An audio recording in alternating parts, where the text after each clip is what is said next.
ha traído aquí. En primer lugar, la portada del libro, no creáis que es una creación. No, esto es que pedimos permiso a la Dirección General de Prisiones y fui con mi hijo, que es cámara de la televisión y fotógrafo.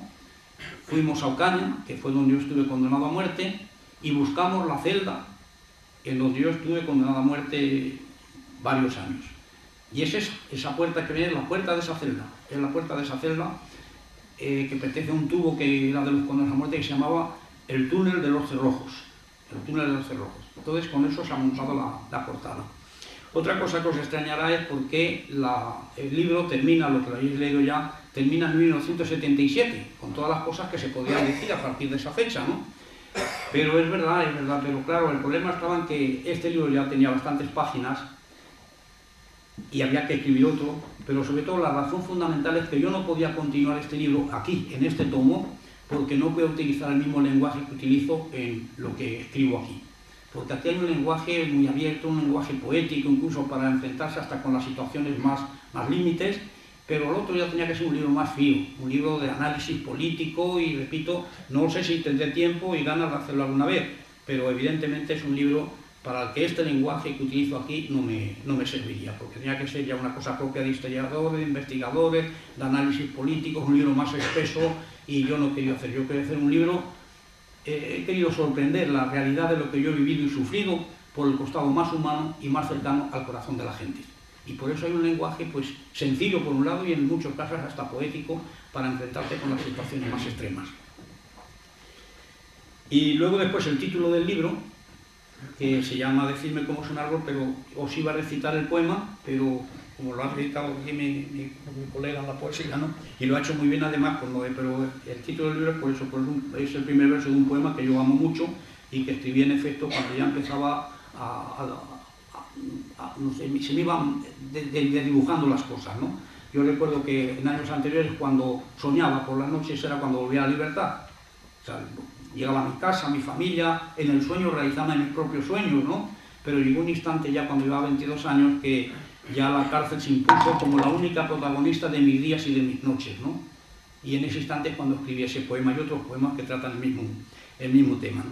Y no es un libro, yo creo que quien piense que sabe que esta es la biografía de un hombre que ha estado 23 años en la cárcel, con la muerte, torturado, piensa que se va a encontrar con un libro áspero, doloroso y tal. No, es un libro, no es un libro iracundo, es un libro generoso, con afirmación en las ideas, por supuesto, sin ninguna concesión, pero repito que un libro muy abierto, porque no es un libro que yo haya escrito pensando en mis compañeros de ideología, que también, por supuesto, pero lo he escrito fundamentalmente dedicándose a aquella gente, a aquella mayoría de gente que no nos conoce y que tiene de nosotros una imagen prefabricada y sostenida durante años. Es decir, que siguen pensando de lo rojo, lo que han leído en los periódicos, la imagen que se ha petrificado en España, ¿no? Y yo creo que es muy necesario que ellos comprendan quiénes somos nosotros, quiénes somos los comunistas y los socialistas y otros revolucionarios, y que conociéndonos sepan por qué hemos luchado, la razón de nuestra lucha. Yo cuento muchas veces anécdotas que yo vivo, ¿no? Por ejemplo, yo vivo en un barrio que es de derechas, cerca del Retiro, en Madrid, ¿no? Pero yo allí todo el mundo me conoce, quizás porque me han visto por la televisión y tal, ¿no? Y me encuentro con gente de derecha que son muy amigos míos, ¿no? Recuerdo que debajo de mi casa hay un gimnasio donde bajo todos los días cuando estoy en Madrid a hacer unas tablas de ejercicio, ¿no? Y el día que presenté el libro me lo encontré al matrimonio allí, que eran de Fuerza Nueva, y que han votado siempre al PP, yo no sé si ahora siguen siendo de Fuerza Nueva. Y lo veo y digo, pero ¿qué hacéis aquí? ¿Venís a escuchar la historia de un comunista? Me dijeron, no, que va, venimos a escuchar la historia de una buena persona. Y cuando les hablo y saben que es comunista, mucha gente me dicen, si todos fueran como tú. Y digo, son como yo, mejores la mayoría. Lo que pasa es que vosotros no los conocéis y tenéis de nosotros la idea que os han dado. La idea que han prefabricado y que algunas veces es infame.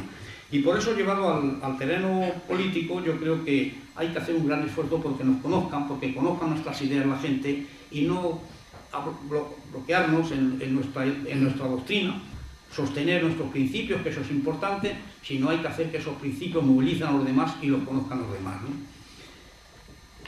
Yo he tenido muchas experiencias, repito, con este libro y estoy contento sobre todo porque lo que yo quería en alguna medida conseguir, lo he conseguido. A mí me escriben muchísimas cartas jóvenes que yo por su lenguaje me doy cuenta que no son jóvenes politizados, porque que me escribiera un joven comunista, un joven socialista, un anarquista, tendría menos importancia. No, son jóvenes que yo me doy cuenta que no son politizados, son jóvenes sorprendidos, porque primera vez conocen a través de este libro lo que ha ocurrido en España y lo de que miles de hombres y mujeres han sufrido por esta España que tenemos hoy.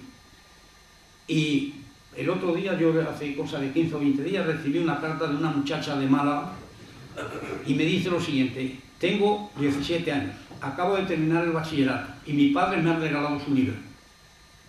Y bueno, yo lo he leído con mucha pasión y tal, pero me ha dejado usted descolocado. Porque mis padres me decían: mira, hija, ahora en la edad que tienes, cuando tienes que echar los cimientos de tu futuro, para que tengas un futuro confortable. Y yo les he hecho caso y he estudiado bien, pero ahora cuando he leído su libro me he dado cuenta que ese futuro es un futuro pequeñito, porque es el mío, solamente el mío. Y a través de su libro veo que hay un futuro para los demás, que hay un futuro para la humanidad, que otro mundo es posible y que hay que luchar por ese mundo. Y yo tengo 17 años, pero quiero pertenecer a esa gran familia que lucha por una sociedad diferente. Una chica de 17 años. Otros jóvenes que ya digo, pues que hay un caso que le cuento algunas veces, pero que es más dramático, y es que cuando presenté por primera vez el libro en Madrid, se me acercó una mujer con el libro en la mano, llorando, y me dijo: por favor, dedique usted este libro a un chico que tiene 24 años y se quiere matar. Digo: pero ¿cómo que se quiere matar? Y sí, ya intenta suicidarse ya una vez y lo salvamos por milagro. Yo le hice la dedicatoria y a los 15 o 20 días el chico me llama por teléfono, porque yo le ponía en la dedicatoria que le hice, le digo: mira, por si me necesitan, mi dirección es esta, mi correo es este y mi teléfono es este. Y me llamó por teléfono y me dice: quiero darle las gracias por su libro y sobre todo por la dedicatoria que me ha hecho usted, que me la he aprendido de memoria, y le prometo que voy a vivir. Porque cuando un hombre como usted ha sido capaz de sobrevivir a tantas calamidades, a tantas dificultades, yo soy una basura si no soy capaz de resolver mis problemas. Y le prometo que voy a vivir. Y bueno, ese muchacho desde entonces, lo único que me pidió a cambio es que quería conocerme, que quería darme un abrazo. Yo le invité a que viniera a casa, estuve hablando con él y desde entonces nos hemos hecho grandes amigos, y ha vuelto a la universidad, que había dejado la universidad, y muchas veces pienso: mira, se puede escribir un libro solo por salvar una vida. Pero repito que hay mucha gente que el libro le está cambiando un poco su manera de pensar. Y además hay experiencias extremas también. Por ejemplo, yo fui a presentar mi libro a Burgos, que es donde estuvo el penal, donde yo estuve los 16 últimos años de mi cautiverio. Y sabíamos que allí no se pueden hacer grandes cosas porque hay un ayuntamiento del PP, el alcalde incluso ha sido ministro con Aznar, y los compañeros de allí, de un foro de la memoria, pues no sabían dónde hacerlo. Y finalmente pues había un local que pertenecía al ayuntamiento y fueron a pedir permiso al ayuntamiento para... Cuando el ayuntamiento se entera que se trata de presentar mi libro y hacer un homenaje, dice el ayuntamiento: no, eso lo hacemos nosotros. Marcos Ana tendrá su ideología que está muy lejos de la nuestra, pero él es un hombre que en este país no se puede olvidar, porque aquí dejó los últimos 16 años de su vida en el penal de Burgos. Y bueno, parecía que eso simplemente lo hicimos en un palacio, que yo con cerca de 1000 personas, fue una de las presentaciones más emocionantes que he visto. Y recuerdo que al final, la concejala de Cultura, que era del PP, estaba con un ramo de flores ahí, y me lo entregó y me dijo: mira, Marcos, este ramo de flores tiene un símbolo. Hay 7 rosas rojas, que son las que corresponden a los años que estuviste en las cárceles peor de España y además con la muerte. Hay 16 rosas blancas, que son las que pertenecen a los años que estuviste en el penal de Burgos, que aunque no tenías libertad, por lo menos tu vida ya no corre peligro. Entonces todo eso es valorable políticamente, porque muchas veces queremos meter a todo el mundo en el saco de Rajoy o de la cúpula del PP, y hay gente que tiene otra sensibilidad, que a lo mejor, pues bueno, votan al PP porque es una tradición, porque son conservadores, porque son católicos y piensan que nosotros somos el anticristo, porque qué sé yo. Pero que hasta en esas zonas, hasta en los espacios del PC, hay también muchas cosas que ganar, si sabemos trabajar bien.